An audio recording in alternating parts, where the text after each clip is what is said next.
ہر قسم کی حمد و ثنا اللہ احکم الحاکمین کی مبارک ذات کے لیے۔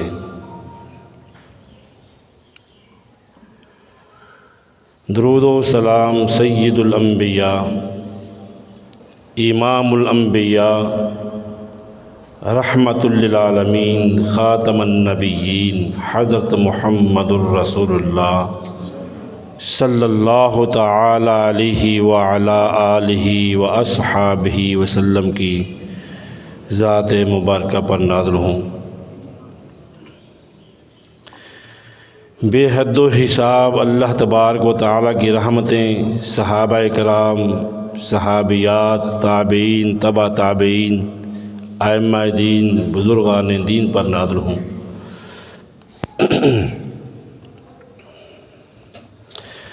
گزشتہ جمعۃ المبارک میں قرض کے حوالے سے قرآن و سنت کی روشنی میں چند باتیں آپ نے سماعت فرمائیں۔ آج کے خطبہ جمعۃ المبارک میں آپ سماعت فرمائیں گے تعویذ نہیں بلکہ مسنون دم کیجیے، اس حوالے سے ہے۔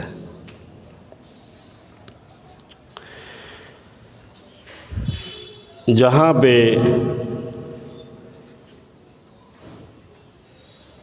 دیگر بے شمار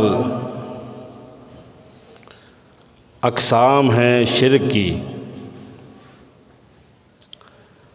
وہاں پر ایک دم درود کی آڑ میں بھی بہت زیادہ معاشرے کے اندر شرک پایا جاتا ہے۔ ضعیف الاعتقاد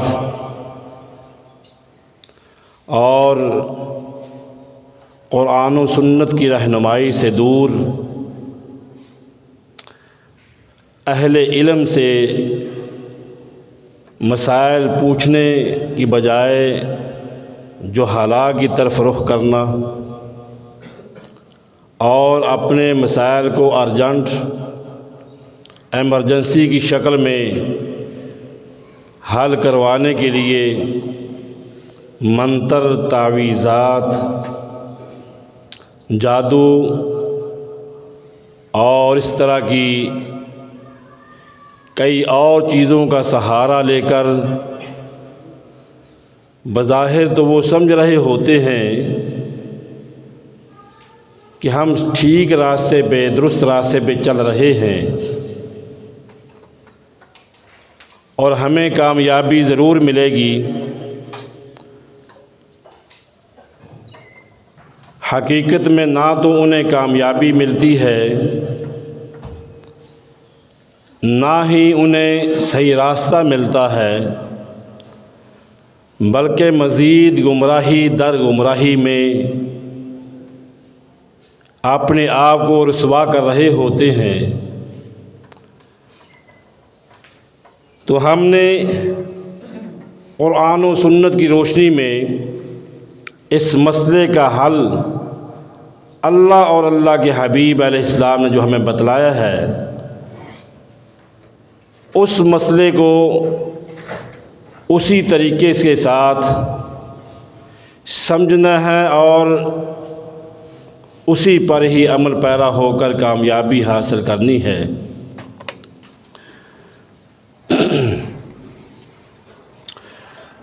بہت سارے ایسے مسائل ہیں جو ضعیف الاعتقاد، کمزور عقیدے والے، کمزور ایمان والے، بلکہ ان لوگوں نے خود بھی یہ گمراہ تھے اور لوگوں کی گمراہی کا سبب بھی بننے والے، حتیٰ کہ اس شعبہ کے اندر مسلمان ہو کر بھی غیر مسلم لوگوں کے سامنے جا کر گھٹنے ٹیکنے والے، تعویذات ان سے لینے والے، منتر ان سے کروانے والے، دیگر جو ہے وہ ان سے تعاون حاصل کرتے ہیں شیاطین کے ذریعے۔ تو قرآن مجید میں اللہ تبارک و تعالیٰ نے ہمیں بتلایا ہے کہ اے لوگو تمہارے پاس جو ہے رب کی طرف سے نصیحت آ چکی ہے، اور وہ نصیحت ایسی ہے جو تمہارے لیے ہدایت کا سرچشمہ بھی ہے اور شفا بھی ہے۔ ان بیماریوں کے لیے جو سینوں میں پیدا ہوتی ہیں، ایمان والوں کے حق میں ہدایت اور رحمت ہے۔ یہ سمجھ لیجئے کہ قرآن مجید جو ہے صرف ہدایت کی کتاب ہی نہیں ہے، یہ صحت کی کتاب بھی ہے۔ اس سے اللہ بے شمار بیماریوں کا علاج بھی کرتے ہیں۔ قرآن مجید یہ صرف ہدایت کے لیے نہیں بلکہ ہدایت تو دیتی ہی ہے، اس کے ساتھ ساتھ اس کے اندر اللہ نے شفا بھی رکھی ہے۔ وہ روحانی بیماریاں ہوں یا جسمانی بیماریاں ہوں، وہ عقیدے کی بیماریاں ہوں یا گمراہی کی بیماریاں ہوں، تمام بیماریوں کا حل اللہ نے قرآن مجید میں نازل فرمایا ہے۔ تو لوگوں نے یہ سمجھ لیا کہ منتر کروانے سے، تعویذات لے کر اپنے بازوؤں کے ساتھ باندھ لینے سے، ٹانگوں کے ساتھ باندھ لینے سے اور گلے میں لٹکا لینے سے، کمر کے ساتھ باندھ لینے سے شفا مل جائے گی، میرا مسئلہ حل ہو جائے گا، یا بکرے کی سری پر جادو کر کے، دم کر کے، آنڈے پر لکھائی کروا کر، لوگوں کے گھروں میں پھینک کر لوگوں کے سکون کو برباد کر کے میں خود سکون کی زندگی جی لوں گا، یا اسی طرح جو ہے جو میری مرضی، جو میری تمنا ہوگی، محبت کا تعویذ لے کر اپنی کامیابی حاصل کر لوں گا، یہ سب باتیں جھوٹی ہیں اور شیطانی باتیں ہیں۔ ہمارے معاشرے میں جس طرح دیگر شرک کی صورتیں ہیں، بالکل ایسے ہی ایک ہمارے معاشرے میں شرک کی ایک قسم تعویذ ہے۔ جبکہ تعویذ کے بارے میں سید الانبیاء امام الرسل حضرت محمد الرسول اللہ صلی اللہ علیہ وسلم نے ارشاد فرما دیا، من علق تمیمۃ فقد اشرک، جس نے تعویذ لٹکایا اس نے شرک کیا۔ اب اس حوالے سے دو گروہ ہیں، ایک وہ گروہ ہے جو تعویذ کو حلال سمجھتا ہے، جائز سمجھتا ہے، ایک وہ گروہ ہے جو اس کو شرک کہتا ہے۔ جن لوگوں نے اسے جائز قرار دیا ان کے پاس پکی دلیل کوئی نہیں ہے، ہیلے بہانے اور اپنی خواہشات کی پیروی ہے، لوگوں کا مال لوٹنے کے لیے، لوگوں کے سکون کو برباد کرنے کے لیے، یا پھر ان کا عقیدہ جو ہے ضعیف ترین موضوع روایات کے اوپر ہے۔ جو مستند ہے وہ یہ ہے کہ اللہ کے حبیب علیہ السلام نے فرما دیا کہ من علق تمیمۃ فقد اشرک، جس نے تعویذ پہنا، تعویذ لٹکایا، اس نے اللہ کے ساتھ شرک کیا ہے۔ گویا کہ اس نے اللہ پر بھروسہ نہیں کیا، اللہ پر توکل نہیں کیا، اس نے تعویذ کو اپنے نفع نقصان کا مالک سمجھ لیا ہے۔ یہ تعویذ کاغذ کا ٹکڑا ہے، یہ مجھے نفع دے گا، نقصانات سے بچائے گا، یہ اس کا عقیدہ بن چکا ہے۔ اگر ان تعویذات سے، کاغذ کے ٹکڑوں سے ہی کام ہونا ہوتا، کامیابیاں ملتی ہوتی، تو اللہ تبارک و تعالیٰ کو قرآن مجید 30 پارے نازل کرنے کی کیا ضرورت تھی؟ اللہ کے حبیب صلی اللہ علیہ وسلم نے ایک نہیں سینکڑوں دعائیں جو آپ امت کو سکھلائی ہیں، ہر موقع اور ہر بیماری اور ہر حال کے لیے دعائیں بتلائی ہیں، اور اس کے علاوہ دیگر بے شمار معاملات بھی ہیں۔ لیکن لوگوں کا عقیدہ یہ بن چکا ہے کہ یہ تعویذ جو پیر صاحب نے تعویذ دیا ہے نا، تعویذ کی پڑیا جو ہے نا، یہ میری کامیابی کا ذریعہ ہے۔ نہ دنیا میں تمہیں کامیابی ملنے والی ہے، نہ آخرت میں ملنے والی ہے۔ اللہ اکبر۔ اسی طرح جو ہے نبی کریم صلی اللہ علیہ وسلم نے ایک آدمی کو دیکھا کہ اس نے تعویذ لٹکایا ہوا ہے، تو آپ نے فرمایا من تعلق تمیمۃ فلا اتم اللہ لہ، جس نے تعویذ لٹکایا اللہ اس کی مراد کبھی پوری نہ کرے۔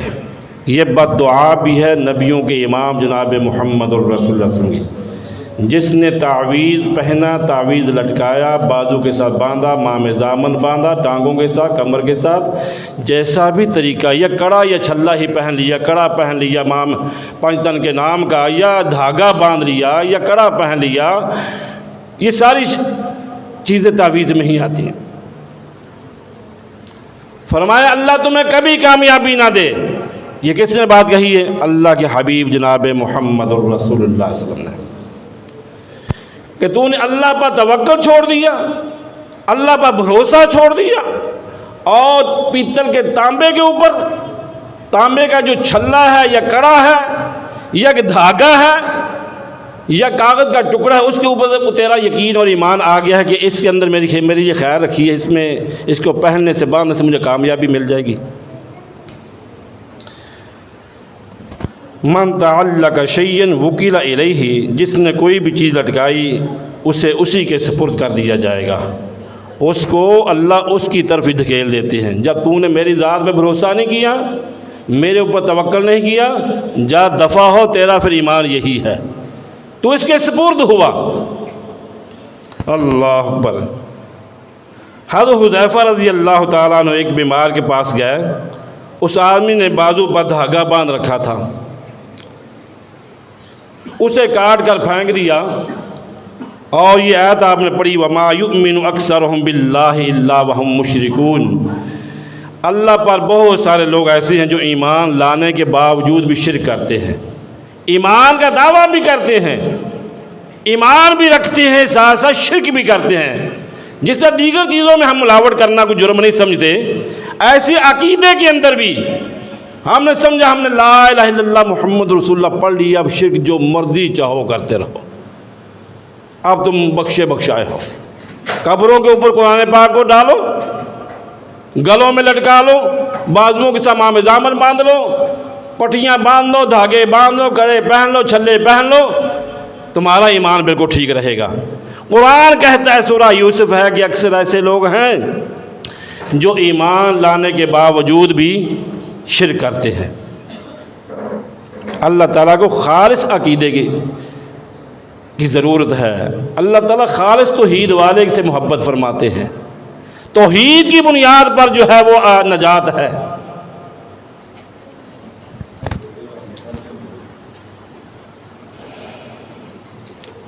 نبی کریم صلی اللہ علیہ وسلم فرمایا جس آدمی نے چھلا یا کڑا یا دھاگا یا تعویذ پہنا اور اسی حالت میں اسے موت آ گئی، اس نے توبہ بھی نہیں کی ہے، تو وہ انسان کبھی بھی فلاح نہیں پائے گا، کبھی بھی وہ آدمی کامیابی نہیں پا سکے گا۔ آج ہماری جو نوجوان بچیاں ہیں، بچے ہیں، ان کا کام یہ ہے، بلکہ بابوں کی دکانیں ہی ان سے چلی ہوئی ہیں، تعویذ گنڈا، دھم جھاڑ، منتر، ایمرجنسی میں استخارہ بھی ہو رہا ہے، پتہ نہیں کیا کیا کام کی ہو، عزتیں بھی لٹائی جا رہی، مال بھی لٹایا جا رہا ہے۔ کسی کے بنگلہ اچھا دیکھا، کسی کی کار اچھی دیکھی، اولاد دیکھی، اس کے گھر جادو کا کروا دیا، انڈے بڑھ کر بڑھا پھینک دیے، سریاں پھینک دی، دالیں پھینک دی۔ یعنی ہم نے ساری زندگی ٹھیکہ لے رکھا کہ ہم نے برے کام ہی کرنے ہیں، خیر والا بھلائی والا کام نہیں کرنا، ہم نے لوگوں کو دکھ دینا ہے، اذیت میں مبتلا رکھنا ہے۔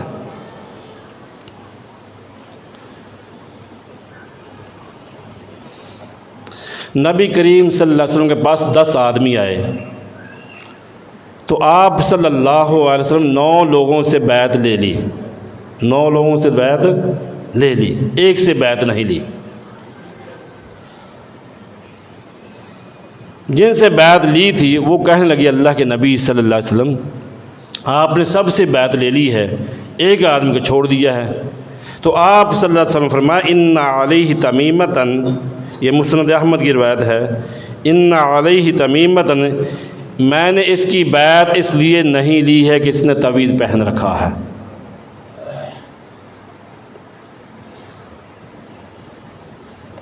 اللہ کے حبیب جناب محمد الرسول اللہ صلی اللہ تعالی علیہ وسلم نے اس آدمی کی بیعت ہی نہیں لی جس آدمی نے تعویذ پہن رکھا تھا۔ ہم نے تو پتہ نہیں کافی تعداد میں دونوں بازوؤں کے ساتھ، دونوں ٹانگوں کے ساتھ اور کمر کے ساتھ بھی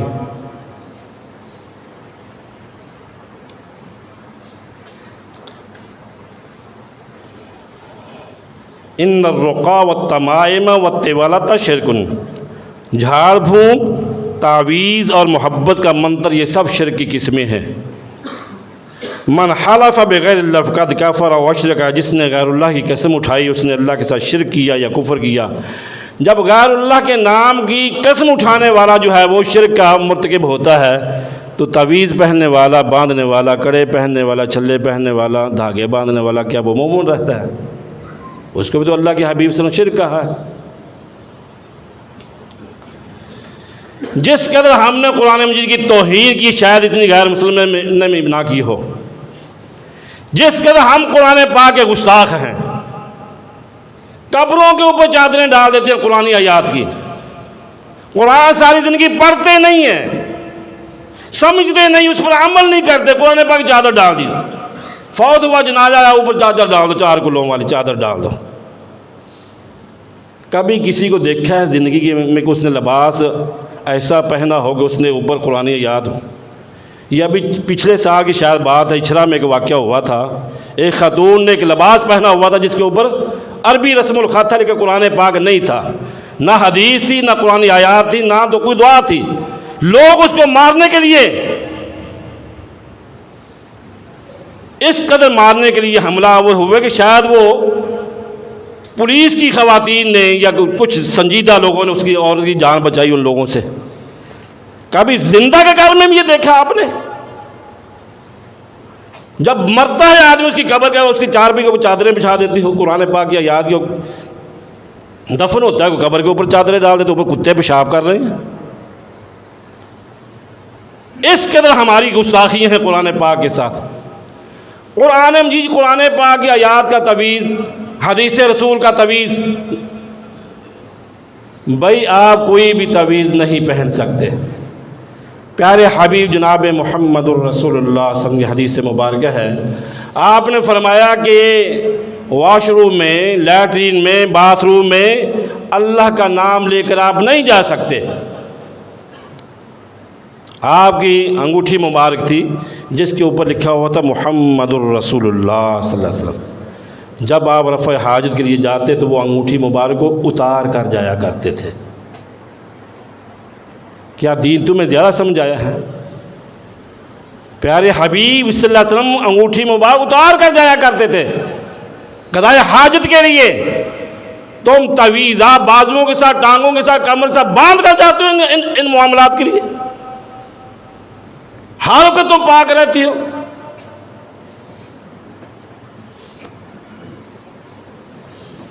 مقدس کلمات وہ قرآن پاک کی آیات ہوں یا دعائیں اذکار ہوں، انہیں پہن کر پاکٹ میں رکھ کر کسی بھی ذریعے سے واش روم میں نہیں لے جا سکتے، آپ پہن نہیں سکتے۔ میں نے مثال بھی دی آپ کو گزشتہ سال کی۔ اسی طرح جو ہے اللہ اکبر، قرآن مجید کو لیٹرین میں لے جانا، واش روم میں لے جانا، کبھی کسی حالت میں آدمی ہوتا ہے، کبھی کسی حالت میں ہوتا ہے، ہم کوئی پرواہ نہیں کرتے۔ کچھ کہتے ہیں جی وہ تعویذ کسی میں چھپا دیا جائے، چمڑے میں، یا وہ تعویذ جو بنے ہوتے ہیں موم جامے میں، کاغذ میں، تو پھر جائز ہے، یہ شریعت سازی کی اجازت آپ کو کس نے دی ہے؟ کہ اللہ کے حبیب صلی اللہ علیہ وسلم کو نہیں یہ پتہ تھا؟ ان لوگوں نے دکانیں چلا رکھی ہیں، اپنی لوٹ مار بنائی ہوئی ہے. سب جتنے بد عقیدہ ہیں، جہالت کی فیکٹریاں ہیں، کرنے والے بھی اور کروانے والے بھی. انا للہ و انا الیہ راجعون، لوگوں کے سکون کو برباد کرتے ہیں. سیدھی سی مثال ہے، آپ ڈاکٹر کے پاس جاتے ہیں، اپنی مرض کی شکایت کرتے ہیں، تشخیص ہوتی ہے، پتہ چلتا ہے یہ مرض ہے. مثال کا سر درد ہے، پیناڈول دے گا، تو وہ پیناڈول جب ڈاکٹر دے گا تو آپ اس کو بازو کے ساتھ باندھ لینا. کھانی نہیں، آپ نے بازو کے ساتھ باندھ لینا. یہ سر کے اوپر باندھ لیں پیناڈول، کیا فائدہ دے گی؟ بھائی دوائی کھانے سے فائدہ ہوگا نا، دوائی کھائیں گے، انجیکشن لگوائیں گے تو پھر فائدہ ہوگا نا. اسی طرح قرآن مجید بھائیوں، ٹانگوں کے ساتھ، بازوؤں کے ساتھ پٹیاں باندھے، مامزامت باندھنے سے فائدہ نہیں ہونے والا. اس کو پڑھنا پڑے گا، اس کو پڑھنا ہے، سمجھنا ہے، اس پر عمل پیرا ہونا ہے. وہ عمل کریں جو اللہ کے حبیب علیہ السلام طریقے بتلائے ہیں، وہ عقیدہ رکھ کر، وہ سوچ رکھ کر، وہ یقین رکھ کر آپ اس کو پڑھیں، یقین اللہ آپ کو شفا دے گا. اس کو جسم کا کسی بھی حصے کے ساتھ باندھنا نہیں ہے، بلکہ پڑھنا ہے، سمجھنا ہے، اس پر عمل پیرا ہونا ہے. اللہ اکبر.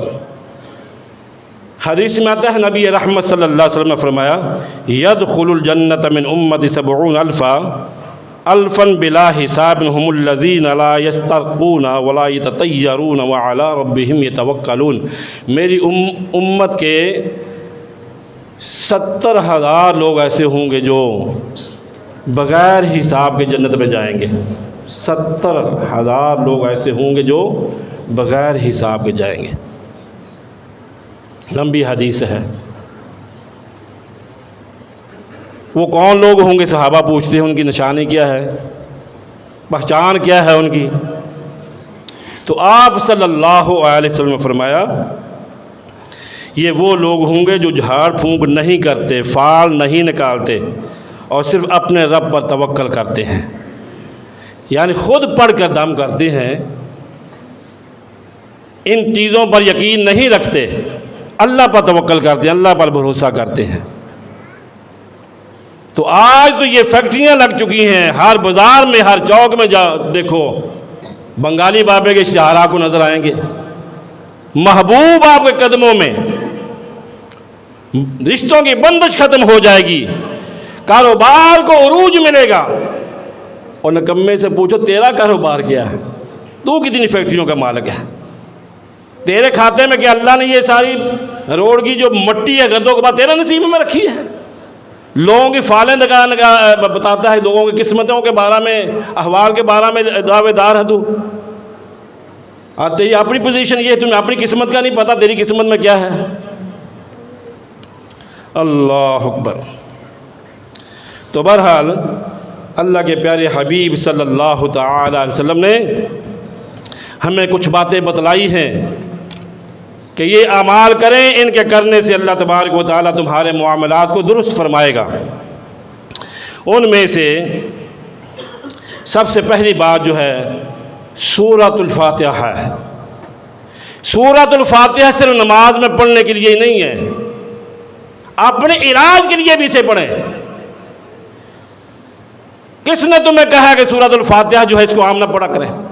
24 گھنٹے پڑھیں اس کو.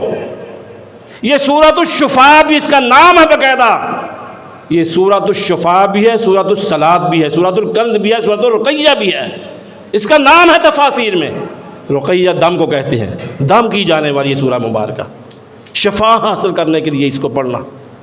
سورہ فاتحہ کو پڑھ کر اپنے مریضوں کو اور اپنے اوپر دم کریں، یہ ہو ہی نہیں سکتا کہ اللہ تبارک و تعالیٰ اس کی برکات سے آپ کو محروم رکھے. یہ اللہ کی کلام ہے. صحابہ نے عمل کر کے دیکھا. راستے میں تھے، ایک گروہ کو دیکھا، ایک گروہ صحابہ کا گروہ تھا. کسی قبیلے کے کسی سردار کو کسی بچھو نے کاٹا. سارے انہوں نے جو علاج وغیرہ کے طریقے تھے اپنا لیے، لیکن اس کو شفا نہیں ملی۔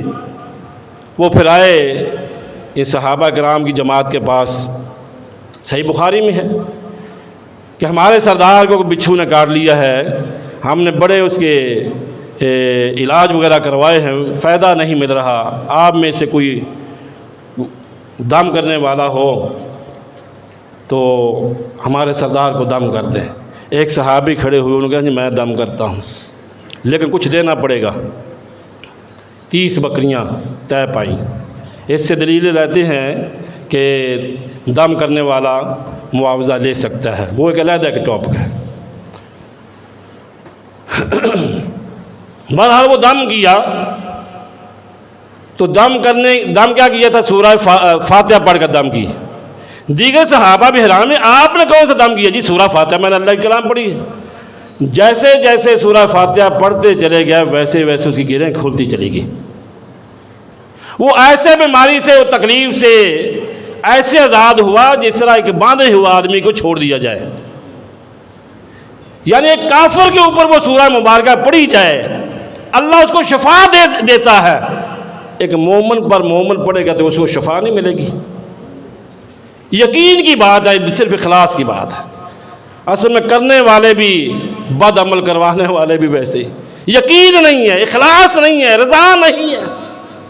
مقصد یہ میں نے پیسہ، اس تعویذ کے پیسے کتنے لینے ہیں، اسلام کے پیسے کتنے لینے ہیں۔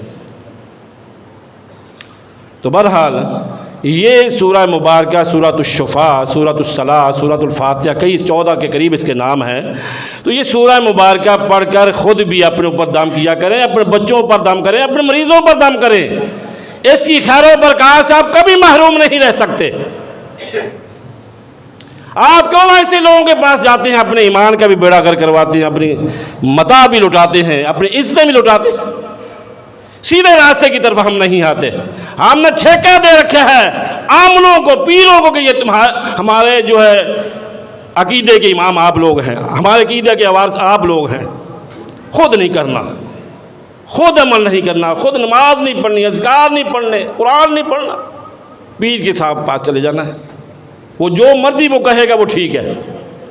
کتنے میڈیا نے یہ کیس پکڑے، جال سازیوں کے پکڑے اور لوگوں کے سامنے لے کر آئے، پھر بھی لوگ گندی مکھیوں کی طرح وہاں گرتے ہیں۔ جیسے مکھی کی یہ فطرت ہے، اس گندگی کے اوپر، غلاظت کے اوپر اس نے گرنا ہے۔ ایسے بدعقیدہ لوگ، ضعیف الاعتقاد، کمزور ایمان والے لوگ تعویذات کی فیکٹریوں کا رخ کرتے ہیں، اپنا ایمان بھی لٹاتے ہیں، اپنی متاع بھی لٹاتے ہیں، اپنی عزتیں بھی لٹانے کے دریغ نہیں کرتے۔ بے شمار یہ چیزیں میں اپنی طرف سے نہیں کہہ رہا، آپ کو پتہ ہے ان چیزوں کا میڈیا میں موجود ہے، لیکن اذکار نہیں پڑھتے، قرآن نہیں پڑھتے، صبح و شام کے اذکار کا اہتمام نہیں کرتے۔ کیوں نہیں کرتے؟ انا للہ و انا الیہ، اللہ اکبر۔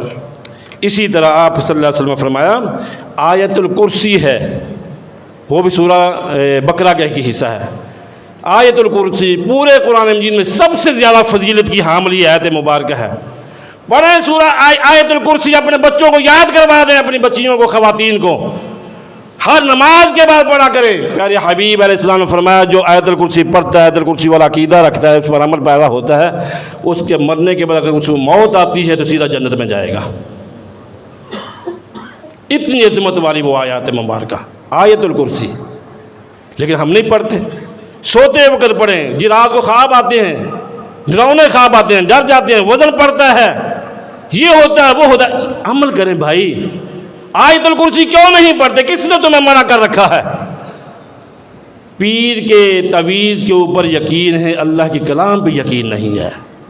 جو اللہ کے حبیب علیہ السلام نے فرمایا جہاں آیت الکرسی پڑھی جاتی ہے وہاں شیاطین بھاگ جاتے ہیں، یہاں سورہ بقرہ پڑھی جاتی ہے وہ گھر امن و سلامتی کا گہوارہ بن جاتے ہیں۔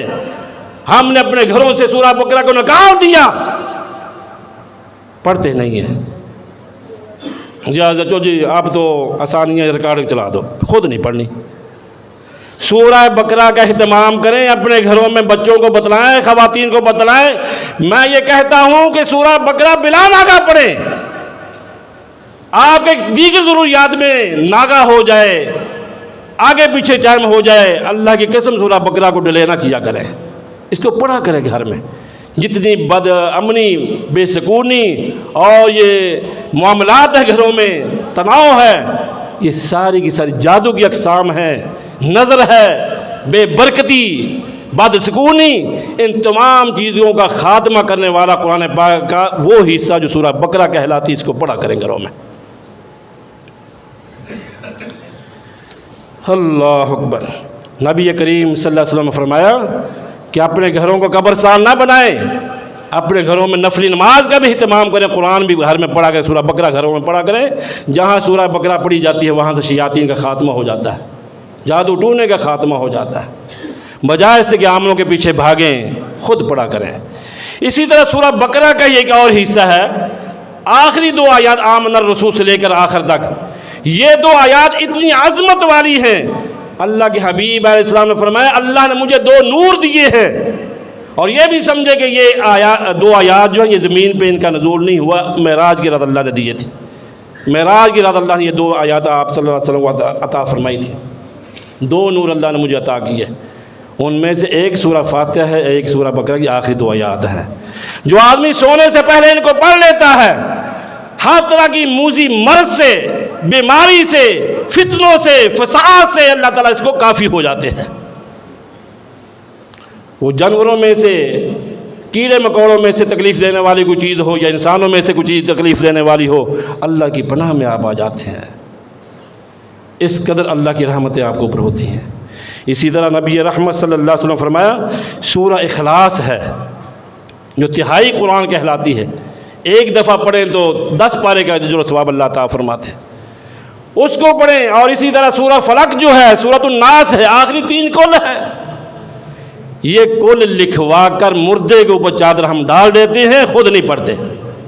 قبروں پر چادریں ڈال دیتے ہیں، خود نہیں پڑھتے. اور اللہ کے بندے ان صورتوں کا ترجمہ تو پڑھ کے دیکھیں. اس کے اندر اللہ بیان کیا ہے؟ میت کی بخشش کے لیے یہاں ایک لفظ بھی نہیں ہے. ترجمہ تو پڑھ کر دیکھیے. ان لوگوں نے کاروبار بنا رکھے ہیں. آپ چادر خریدتی ہیں، ادھر لینے والا آتا ہے، ادھر بیچنے والا، خرید و فروخت ہو رہی ہے. سارا دن بازار میں پتہ نہیں کتنی چادریں چڑھتی ہیں، وہی دکانوں پہ پھر آتی ہے، پھر جاتی ہے، پھر آتی ہے. سارا دن یہی سلسلہ چلتا رہتا ہے. عقل کے اوپر پردہ ہے. مشرک کی عقل جو ہے وہ ختم ہو جاتی شرک کرتے کرتے. عقل شعور اس کا کام کرنے سے عاری ہو جاتا ہے. ناراض نہ ہونا. مجھے سمجھ نہیں آتی کہ یہ چادریں کولو شریف کا آیات قرآن پڑھ کر میت کے اوپر ڈالنے سے تو فائدہ کیا ہوتا ہے؟ قبر پر ڈالنے سے فائدہ کیا ہوتا ہے؟ یہ بام زامن، یہ دھاگے، یہ کڑے، یہ چھلے، بے شمار چیزیں ہیں، یہ سب شرک کی اقسام ہیں، خرافات ہیں. بچیں ان چیزوں سے، اپنے آپ کو عامل بنائیں. مسنون اذکار پڑھیں. میں تو یہاں تک کہا کرتا ہوں کہ صبح و شام کے اذکار، سونے کے اذکار اللہ کی قسم آپ پڑھا کریں. ان کو پڑھنے والا آدمی فتنوں کا شکار نہیں ہو سکتا. ان کو پڑھنے والا انسان اللہ کی رحمتوں کے سایہ میں رہتا ہے. میں یہاں تک کہتا ہوں اپنے بچوں کو، اپنے اسٹوڈنٹ کو یہاں تک کہتا ہوں، تمہارا کھانا پینا لیٹ ہو جائے، دفتر جانا لیٹ ہو جائے، تمہارا سونا لیٹ ہو جائے، یہ اذکار نہ چھوڑنا. ان کو نہ چھوڑنا کبھی بھی. صبح کے اذکار، شام کے اذکار، سونے کے اذکار، اللہ کی قسم ان کو اہتمام کے ساتھ پڑھیں. باوضو ہو کر پڑھیں، نمازوں کے بعد پڑھیں. کوئی دنیا کی طاقت تمہیں نقصان نہیں دینے والی. کوئی دنیا کی طاقت، کوئی جادوگر آپ کا بال نہیں بگاڑ سکتا. آپ کا کوئی آپ کو زہر نہیں کر سکتا. کوئی نقصان نہیں آپ کو دے سکتا. تو بہرحال چند باتیں میں نے آپ کے سامنے کہی ہیں. تعویذات کی فیکٹریاں نہیں، قرآن و سنت کی طرف پلٹیے، مسنون اذکار کی طرف پلٹیے. قرآنی آیات کے جو دم ہیں اور اللہ کے حبیب کی بتلائی ہوئی جو دعائیں ہیں ان کا ورد کیجئے. اللہ کی قسم آپ کی عزتیں بھی محفوظ رہیں گی، وقت بھی بچے گا، مال و متاع لٹانے سے بھی بچیں گے، اور امن و سلامتی کی زندگی میرا اللہ عطا کرنے والا ہے. یہ اذکار، یہ صورتیں، یہ آیات قرآنی، ان کو اپنا ورد بنائیں. ان کو خود پڑھا کر اپنے بچیوں کو، بچوں کو، گھر والوں کو سکھلائیں. انہی پر اللہ ہمیں ثابت قدم رکھے. اور جتنے بھی خرافات اور جتنے بھی شرک پائے جاتے ہیں دم درود کے حوالے سے، اللہ تمام شرور سے ہمیں محفوظ فرمائے. وہ آخر دعوانا الحمدللہ رب العالمین.